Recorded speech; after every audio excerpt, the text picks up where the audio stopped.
Hello my dear learners.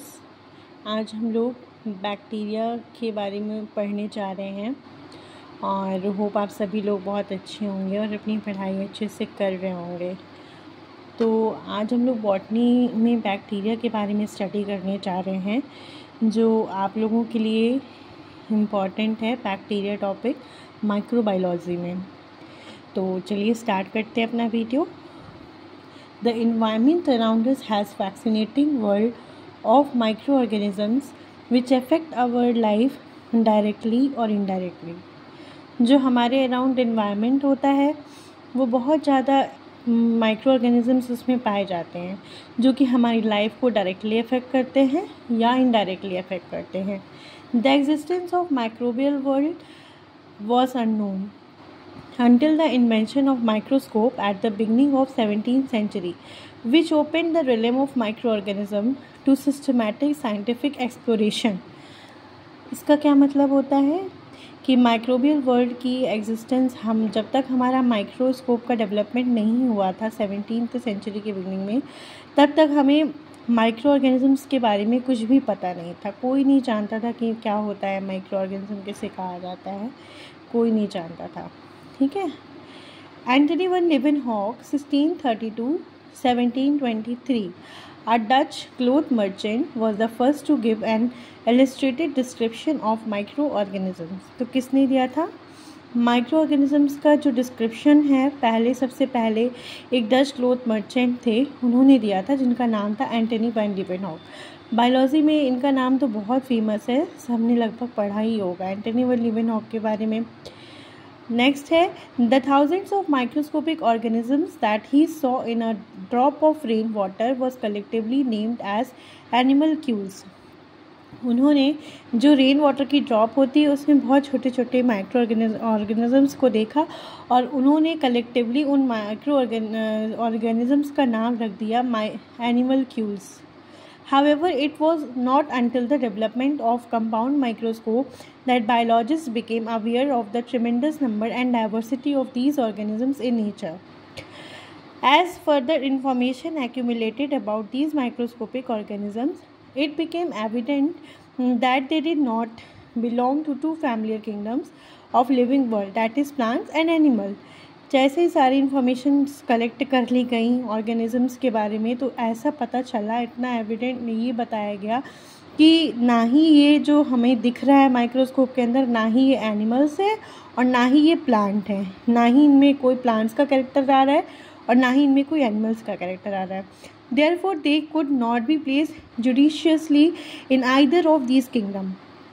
अब ये हो गया कि अब ये जो हमें ऑर्गेनिजम्स दिखाई दे रहे हैं, ना ही हम दोनों किंगडम्स में से किसी पे नहीं रख सकते, ना प्लांट्स पे ना एनिमल्स पे। Therefore this necessitated the creation of new group and the Ernst Haeckel a German biologist in 1894 proposed a third kingdom Protista. तो अब इसकी वजह से नेसेसरी हो गया कि हमें एक तीसरा किंगडम बनाना चाहिए, जिसका जो बनाया अर्न्स्ट हैकल जी ने।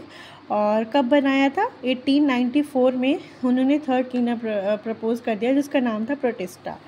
It included all unicellular and microscopic organisms and also many large multicellular forms which do not have any extensive development of tissue. जिसमें कोई भी टिश्यू का एक्सटेंसिव डेवलपमेंट नहीं था, वो सारे ऑर्गेनिजम्स, यूनिसेलुलर ऑर्गेनिजम्स और माइक्रोस्कोपिक जिनमें एक सेल हैं, और छोटे छोटे माइक्रोस्कोपिक का मतलब छोटे छोटे ऑर्गेनिजम्स थे, और मल्टी सेलुलर फॉर्म्स के थे, वो सारे हमारे प्रोटिस्टा किंगडम के अंडर में इंक्लूड कर दिए गए। दस द प्रोटिस्ट दस were further divided into two large groups which were called lower and higher protist। जो प्रोटिस्टा था उनको दो लार्ज ग्रुप में अगेन डिवाइड किया गया, एक लोअर और एक higher. The lower protist are categorized by prokaryotic cellular organization and they include bacteria and blue green algae cyanobacteria। जो लोअर वाले प्रोटिस्ट थे उनको फिर से कैटेगराइज करके बताया गया कि कैटेगराइज उनको कैसे करते हैं, प्रोकैरियोटिक सेलुलर ऑर्गेनाइजेशन था, और उसमें क्या था, उनमें क्या आते थे, बैक्टीरिया और ब्रूलिन एल्गी, जिसको हम साइनोबैक्टीरिया कहते हैं। The higher protist on the other hand have eukaryotic cell, higher protist थे वो हमारे हायर वाले जो थे वो हमारे यूकैरियोटिक सेल ऑर्गेनाइजेशन था उनमें, एंड जो हमारे प्रोकैरियोटिक सेल ऑर्गेनाइजेशन वाले थे उनमें था बैक्टीरिया और ब्रूलिन एल्गी थे। और इसमें आता है आपका प्रोटोजोआ, एल्गी एंड फंजाई। मुरे 1968 included all the lower prokaryotes which are categorized by the absence of nuclear membrane and basic proteins in nucleoplast. In prokaryote, Burge in a manual of determinative bacteriology placed bacteria in the kingdom prokaryote. तो बर्गी का classification भी पूछा जाता है MSc में, और पूरा classification है इसका आप मैनुअल ऑफ डिटर्मिनेटिव बैक्टीरियोलॉजी में उन्होंने बताया बैक्टीरिया को कहाँ पर प्लेस किया, किंगडम प्रोकैरियोटी पे प्लेस कर दिया। तो बर्गी का पढ़ना इंपॉर्टेंट है आपके लिए क्योंकि आपके सिलेबस में दिया हुआ है बर्गी वाला, और मुरे का भी इतना ज़्यादा इम्पॉर्टेंट नहीं है, फ़िलहाल आपको इसका पूरा पढ़ना पड़ेगा। अब हम लोग पढ़ने जा रहे हैं general characters of bacteria. Bacteria are microscopic and least differentiated living organisms believed to be among the first primitive organism on the earth. सबसे छोटे माइक्रोस्कोपिक मतलब सबसे छोटे होते हैं और लीस्ट डिफ्रेंशिएटेड लिविंग ऑर्गेनिजम्स हैं, उनको बिलीव किया जाता है कि फर्स्ट प्रिमिटिव ऑर्गेनिजम्स हैं हमारे पृथ्वी पर। दे show typical prokaryotic characters and have resemblance with both plants and animal. वो कैसा कैरेक्टर दिखाते हैं, प्रोकैरियोटिक कैरेक्टर दिखाते हैं, और वो उनमें रिसेम्बलेंस होता है, मतलब दोनों के कैरेक्टर्स आते हैं प्लांट्स और एनिमल्स के। They have been placed in the separate class Schizomycetes under Thallophyta. उनको किसके अंडर रखा गया, स्कीजोमाइसिटीज़ के अंदर रखा गया, under thallophyta. Bacteria show the considerable variations but the characters listed below are common to most of the bacteria. कुछ characters नीचे दिए हुए हैं जो कि मोस्ट ऑफ द बैक्टीरिया में कॉमन है। फर्स्ट है they are omnipresent found in all the possible habitats one can think of. Omnipresent मतलब होता है कि हर जगह पाए जाते हैं, बैक्टीरिया सब जगह पाए जाते हैं।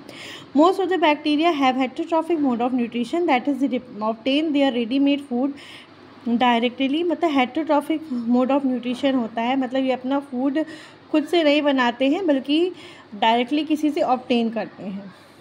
ठीक है, तो इतना आपका हो गया। नेक्स्ट कैरेक्टर है इसका कि हाँ other agency and may be parasitic, saprophytic और सिम्बियोटिक। कैसे हो सकते हैं, पैरासिटिक हो सकते हैं, सैप्रोफिटिक हो सकते हैं या तो सिम्बियोटिक हो सकते हैं। सम बैक्टीरिया आर ऑटोट्रॉफिक, कुछ बैक्टीरिया ऐसे भी होते हैं जो ऑटोट्रॉफिक होते हैं। They possess bacteriochlorophyll a photosynthetic pigment. उनमें क्या पाया जाता है, bacteriochlorophyll a photosynthetic pigment present होता है।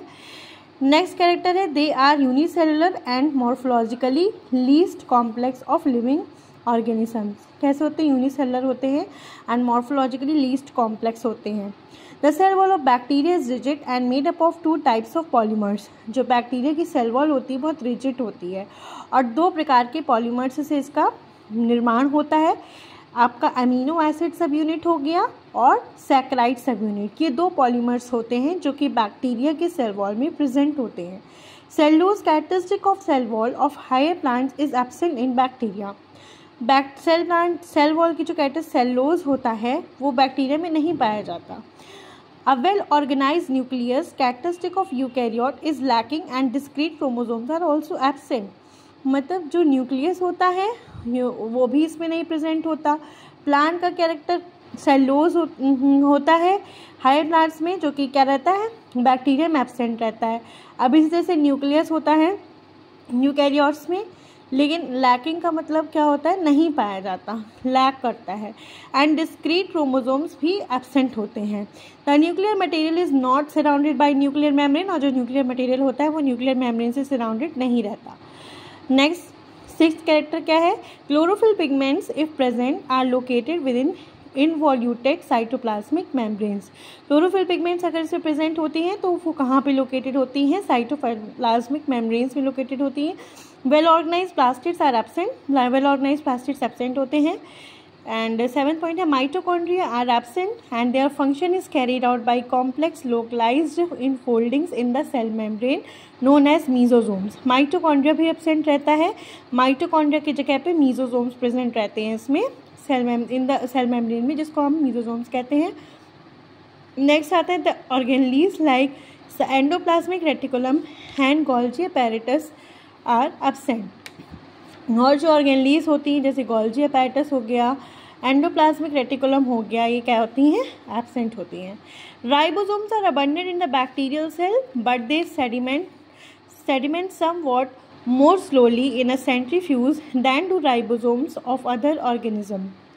राइबोसोम्स क्या होते हैं, अबेंडेंट होते हैं बैक्टीरियल सेल में, लेकिन कभी कभी सेडिमेंट हो जाते हैं। और फिर इसके बाद नेक्स्ट आता है binary fission is the most common method of multiplication. इनका मल्टीप्लिकेशन का मेथड आपका बाइनरी फिजन जो एसेक्सुअल मेथड होता है वो होता है। और ट्रू सेक्सुअल रिप्रोडक्शन प्रेजेंट रहता है, वो एब्सेंट रहता है इनमें। हाउएवर रिकॉम्बिनेशन होता है of genetic material occurs by conjugation, transformation and transduction. ये 3 प्रोसेस होती हैं बैक्टीरिया में, बहुत इंपॉर्टेंट प्रोसेस है ये। इसकी आप कॉन्जुगेशन पूरी प्रोसेस पढ़नी पड़ेगी, ट्रांसफॉर्मेशन एंड ट्रांसडक्शन की पूरी प्रोसेस इसकी पढ़नी पड़ती है। नेक्स्ट आता है द मोटाइल बैक्टीरिया में पजेस 1 और मोर flagella.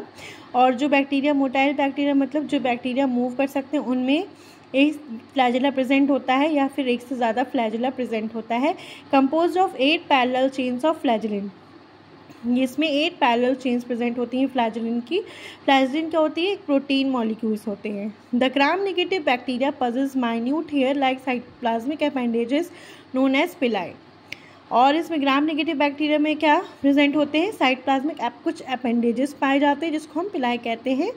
Extruding through the cell wall, cell wall से एक्सट्रूड मतलब निकलते हुए दिखाई देते हैं। These appendages are composed of a protein called as a fibrillin. और ये अपेंडेजेस किसकी बनी होती है, फिब्रिलिन की बनी होती है। अब यहाँ ये पूरे आपके 13 जनरल कैरेक्टर्स ऑफ बैक्टीरिया हो गए और बैक्टीरिया का कुछ इंट्रोडक्शन पार्ट भी हो गया आपका। अब नेक्स्ट वीडियो में हम डील करेंगे क्लासिफिकेशन ऑफ बैक्टीरिया से। और अगर आपको मेरा वीडियो पसंद आता है तो प्लीज़ मेरे चैनल को सब्सक्राइब करिए और लाइक करिए और ज़्यादा से ज़्यादा शेयर करिए ताकि और भी जितने भी बच्चे हैं सबको इस चीज़ का बेनिफिट मिल पाए। Thank you so much for watching my video. अगर आपको मेरा पढ़ाना पसंद आता है तो प्लीज़ मेरे चैनल को सब्सक्राइब करिए। Thank you so much.